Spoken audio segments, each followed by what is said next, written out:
प्रभु तेरी वाणी जीवन की रोटी, नैनों की ज्योति अंधेरा मिटाती।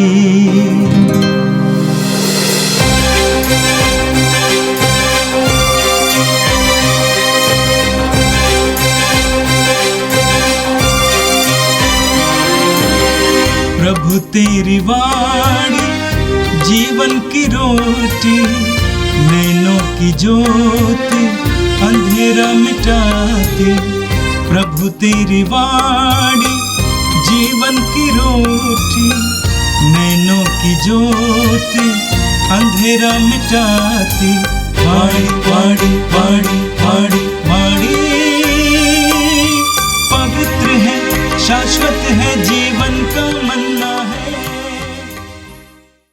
21 अक्टूबर शनिवार। पहला पाठ रोमियों के नाम संत पौलुस का पत्र, अध्याय 4, वचन संख्याएं 13 एवं 16 से 18 तक। ईश्वर ने इब्राहिम और उनके वंश को प्रतिज्ञा की कि वे पृथ्वी के उत्तराधिकारी होंगे। यह इसलिए नहीं हुआ कि इब्राहिम ने संहिता का पालन किया, बल्कि इसलिए कि उन्होंने विश्वास किया और ईश्वर ने उन्हें धार्मिक माना है। यह प्रतिज्ञा विश्वास पर और इसलिए कृपा पर भी निर्भर रहती है। वह न केवल उन लोगों पर जो संहिता का पालन करते हैं, बल्कि समस्त वंश पर लागू होती है, उन सबों पर जो इब्राहिम की तरह विश्वास करते हैं। इब्राहिम हम सबों के पिता है, जैसा कि लिखा है, मैंने तुमको बहुत से राष्ट्रों का पिता नियुक्त किया है। ईश्वर की दृष्टि में इब्राहिम हमारे पिता हैं।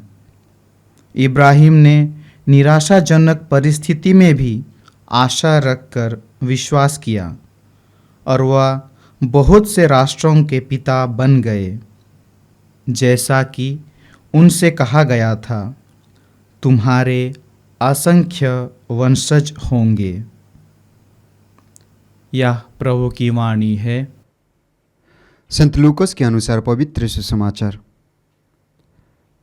अध्याय 12, पद संख्याएं 8 से 12 तक। यीशु ने अपने शिष्यों से यह कहा, जो मुझे मनुष्य के सामने स्वीकार करेगा, उससे मानव पुत्र भी ईश्वर के दूतों के सामने स्वीकार करेगा। परंतु जो मुझे मनुष्य के सामने अस्वीकार करेगा, वो ईश्वर के दूतों के सामने अस्वीकार किया जाएगा।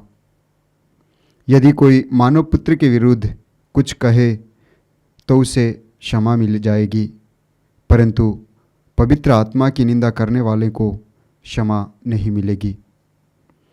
जब वे तुम्हें सभागृहों, न्यायाधीशों और शासकों के सामने खींच ले जाएंगे, तो यह चिंता ना करो कि हम कैसे बोलेंगे और अपनी ओर से क्या कहेंगे, क्योंकि उसी घड़ी पवित्र आत्मा तुम्हें सिखाएगा कि तुम्हें क्या क्या कहना चाहिए। यह प्रभु का पवित्र सुसमाचार। ख्रीस्त प्रभु की जय।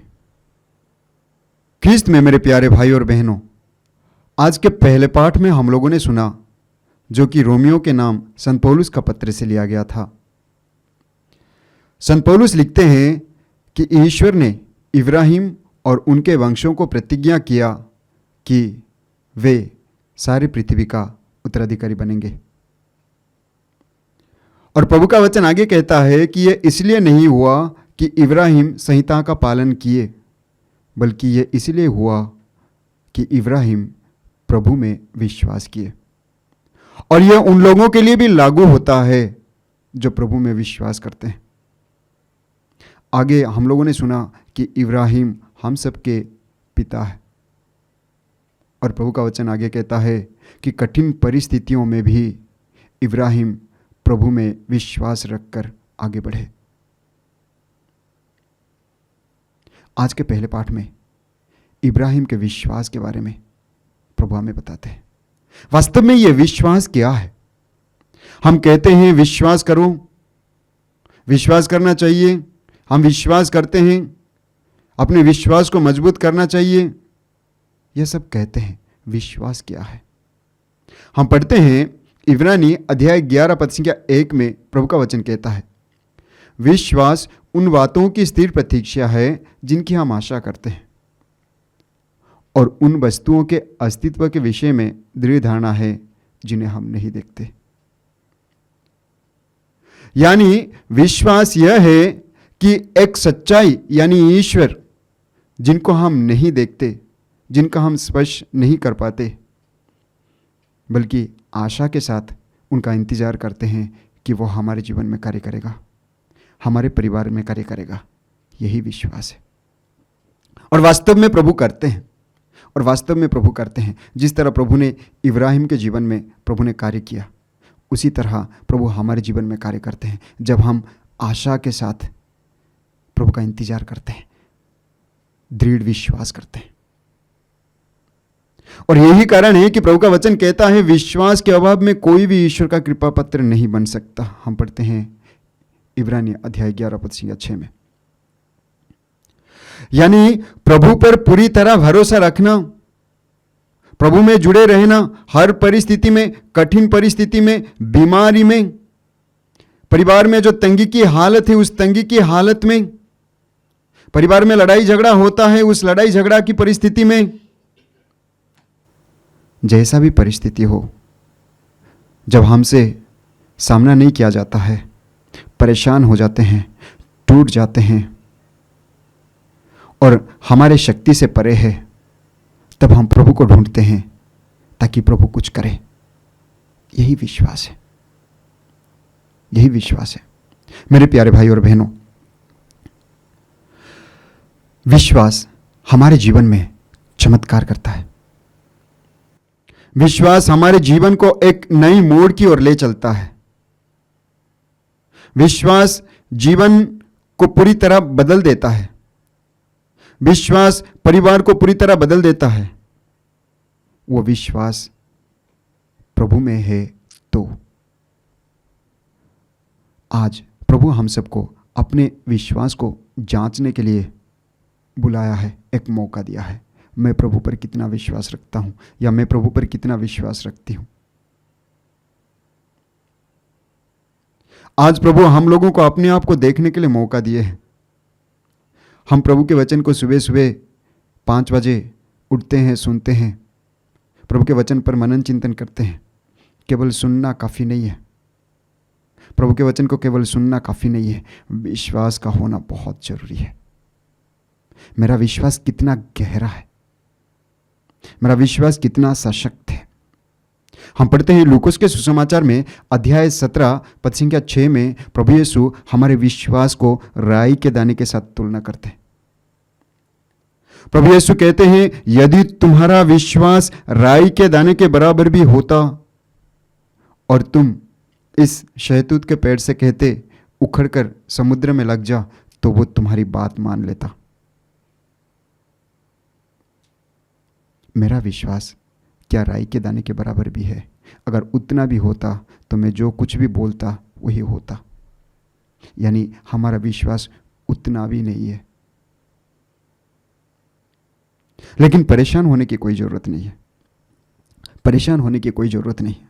प्रभु यीशु कहते हैं यूहन्ना के सुसमाचार अध्याय 14 पद संख्या 1 में, तुम्हारे जी घबराए नहीं, तुम्हारे जी घबराए नहीं, ईश्वर में विश्वास करो, मुझ में विश्वास करो। हम सब कहीं ना कहीं कमज़ोर हैं। जब हम अच्छे रहते हैं, परिवार में सब कुछ ठीक चल रहा है, कोई परेशानी नहीं है, पैसा है, गाड़ी है, मकान है, सब कुछ ठीक चल रहा है, तो प्रभु को भूल जाते हैं। लेकिन जब परेशानियों का सामना करना पड़ता है, तब प्रभु याद आते हैं। यही हमारी कमजोरी है। आज प्रभु हमें आज के पहले पाठ के जरिए मुझे लगता है यह संदेश देते हैं कि मुझ में विश्वास करो, मुझ में विश्वास करो। जब हम विश्वास करते हैं, शारीरिक रूप से, आध्यात्मिक रूप से ठीक हो जाते हैं। हम पढ़ते हैं मत्ती के सुसमाचार में अध्याय 9 पद संख्या 2 में प्रभु यीशु ने उस अर्धांग रोगी से कहा, उनका दृढ़ विश्वास देखकर तुम्हारे पाप क्षमा हो गए हैं। यानी जब हम प्रभु में विश्वास करते हैं आध्यात्मिक रूप से सशक्त हो जाते हैं। हम पढ़ते हैं मत्ती के सुसमाचार अध्याय 9 पद संख्या 22 में वो महिला जो 12 साल से रक्तस्राव में पीड़ित थी, प्रभु यीशु ने उस महिला से कहा, नारी तुम्हारे विश्वास ने तुम्हें चंगा कर दिया है। प्रभु का वचन कहता है उसी क्षण वो चंगी हो गई। प्रभु के लिए कुछ भी असंभव नहीं है। जब हम प्रभु में विश्वास करेंगे प्रभु हमारे लिए सब कुछ करेंगे। आज के सुसमाचार में हम लोगों ने सुना प्रभु यीशु अपने शिष्य से कहते हैं, प्रभु यीशु क्या कहते हैं? प्रभु यीशु कहते हैं कि यदि कोई मुझे मनुष्यों के सामने स्वीकार करेगा तो मैं उन्हें ईश्वर के स्वर्गदूतों के सामने स्वीकार करूंगा। यदि कोई मुझे मनुष्यों के सामने अस्वीकार करेगा तो मैं भी उन्हें स्वर्गदूतों के सामने अस्वीकार करूंगा। आगे प्रभु यीशु कहते हैं यदि कोई मानव पुत्र के विरुद्ध कुछ कहे तो उसे क्षमा मिल जाएगी, किंतु जो पवित्र आत्मा के विरुद्ध कुछ बोलेंगे उन्हें क्षमा नहीं मिलेगी। आगे प्रभु यीशु अपने शिष्यों से कहते हैं कि नहीं डरो। सभागृहों में प्रधान याजकों के सामने क्या कहना है, क्या बोलना है, उसके बारे में डरने की ज़रूरत नहीं है। पवित्र आत्मा तुम्हें समझा देगा कि तुम्हें क्या बोलना है। मेरे प्यारे भाई और बहनों, एक विश्वासी के जीवन में पवित्र आत्मा का होना बहुत जरूरी है। पवित्र आत्मा वो आत्मा है जो हमें सिखाता है हमें क्या करना है, जो हमें बताता है हमें कहाँ जाना है, जो हमारे साथ रहता है, खतरों से बचा के रखता, शैतान की हरकतों से बचा के रखता, हर एक चीज़ों के बारे में हमें बताता है। ऐसे चीज़ें हैं जो हमारे ज्ञान से परे हैं, उनके बारे में भी पवित्र आत्मा बताता है। यही कारण है कि हम पढ़ते हैं योएल का ग्रंथ में अध्याय 3 पद संख्या 1 में प्रभु कहता है मैं सब शरीरधारियों पर अपना आत्मा उतारूंगा। तुम्हारे पुत्र पुत्रियां भविष्यवाणी करेंगे, बड़े बूढ़े स्वप्न देखेंगे और नवयुवकों को दिव्य दर्शन होंगे। पवित्र आत्मा जब हमारे जीवन में आ जाएंगे तो हमें भविष्यवाणी करने का शक्ति मिलेगा, प्रभु के बारे में स्वप्न देखने का शक्ति मिलेगा, जो असंभव है उसको संभव बनाने का शक्ति मिलेगा। और यही कारण है कि प्रभु कहता है एजेकियल का ग्रंथ अध्याय 37 पद संख्या 14 में मैं तुम्हें अपना आत्मा प्रदान करूंगा और तुम्हें जीवन आ जाएगा। क्या मैं पवित्र आत्मा को अपने जीवन में ग्रहण करने लायक हूं? वो मायने रखता है, वो मायने रखता है। आइए हम अपने आप को देखें, अपने शरीर के बारे में देखें, अपने शरीर के बारे में सोचें, अपने जीवन के बारे में सोचें। क्या मैं प्रभु के लायक हूं? हमें प्रभु के लायक बनना है। जब हम प्रभु के लायक बनेंगे तब पवित्र आत्मा हमारे जीवन में आएंगे। हम पढ़ते हैं कुरिन्थियों के नाम संत पौलुस का पहला पत्र में अध्याय 6 पद संख्या 19 में संत पौलुस लिखते हैं क्या तुम नहीं जानते तुम्हारा शरीर पवित्र आत्मा का मंदिर है? क्या तुम नहीं जानते तुम्हारा शरीर पवित्र आत्मा का मंदिर है, वो तुम में निवास करता है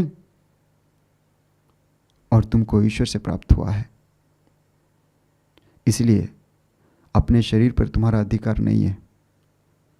यह शरीर जो है प्रभु की महिमा के लिए है। आइए हम प्रभु से प्रार्थना करें, प्रभु से कहे प्रभु मैं तेरे लायक नहीं रहा, मैं तेरे लायक नहीं रही। मैंने जानने अनजाने में पवित्र आत्मा के विरुद्ध भी कार्य किया, तेरे विरुद्ध भी कार्य किया। मुझ पापी पर दया कर प्रभु, मुझे शक्ति प्रदान कर ताकि मैं पवित्र आत्मा के लायक बनूं, स्वर्ग राज्य के लायक बनूं। आइए हम अपने आप को पूरी तरह प्रभु के चरण में सौंपे। आज के दिन में पवित्र आत्मा हमारे जीवन में कार्य करे। आज के दिन में हम सबको पवित्र आत्मा का वरदान मिले। आज के दिन में हम जो कुछ भी करने जा रहे हैं, हर चीज़ में, हर बातों में, हर रिश्तों में, हर परिस्थिति में पवित्र आत्मा हमारी अगुवाई करे। आइए हम अपनी आंखों को बंद करें। प्रभु, हम तुझे धन्यवाद देते हैं आज के सुंदर दिन के लिए। आज के दिन में तेरे वचन को सुनने के लिए, तेरे वचन पर मनन चिंतन करने के लिए, अपने विश्वास को जांचने के लिए, पवित्र आत्मा को अपने जीवन में ग्रहण करने के लिए तूने हमें मौका दिया। प्रभु, इन सारे वरदानों के लिए हम तुझे धन्यवाद देते हैं। आज के दिन को तेरे चरण में रखते हैं, हमारे जीवन को तेरे चरण में रखते हैं, हमारे परिवार को तेरे चरण में रखते हैं, परिवार के हर एक सदस्य को तेरे चरण में रखते हैं। मेरे ईश्वर, हम हर एक को तू स्पर्श करना, छू लेना, पवित्र आत्मा का वरदान देना, ताकि आज के दिन में हम जो कुछ भी करें तेरे इच्छा के अनुसार करें। आज के दिन में हम जो कुछ भी करें तुझे जो प्रिय है उसके अनुसार करें। प्रभु, हम सबको तू आशीष देना, अपनी कृपा से भर देना, ताकि हम तेरे साथ जुड़े रहे, स्वर्ग राज्य के लायक बने और आज के दिन में तेरे करीब रहे। हम यह प्रार्थना करते हैं हमारे प्रभु यीशु ख्रीस्त के द्वारा, आमीन। प्रभु तेरी वाणी जीवन की रोटी, नैनों की ज्योति अंधेरा मिटाती। वाणी वाणी वाणी वाणी वाणी पवित्र है, शाश्वत है, जीवन का